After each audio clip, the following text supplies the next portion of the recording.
आपण म्हणतो ना, आज पाण्यामध्ये जंतू आहेत. गेल्या 800 वर्ष अगोदर आमचं सर्वज्ञांचं सांगणं आणि आमच्या महानुभाव पंथीयांचं आचरण ते सांगते की दर 45 मिनिटाला पाण्यामध्ये जंतूची निर्मिती होते. आज विज्ञान सिद्ध करते की दर 45 मिनिटाला पाण्यामध्ये जंतू निर्मिती होते. देव म्हणता होटांतरा निघाले ते देशांतरा जाय. तुम्ही आज मोबाईल होटाला लावता आणि विदेशामध्ये बोलताय. अर्थात या वचनाचा हा अर्थ नाही, परंतु संकेत त्याच्यातून ते दिसतं ना तुम्हाला. कित्येक तरी गोष्टी सर्वज्ञांनी तेव्हा सांगितलेल्या आहेत की जे विज्ञान आज सिद्ध करतंय त्याला विज्ञान आज पोहोचलेलं आहे तिथपर्यंत.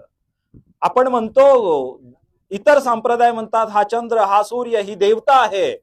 आमचे सर्वज्ञ म्हणतात हा डहूळ आहे, एक गोळा आहे पृथ्वीसारखा. आज आपण गेलो चंद्रावर. स्वामींनी तेव्हा 800 वर्ष अगोदर हे ज्ञान आपल्याला केलेलं आहे.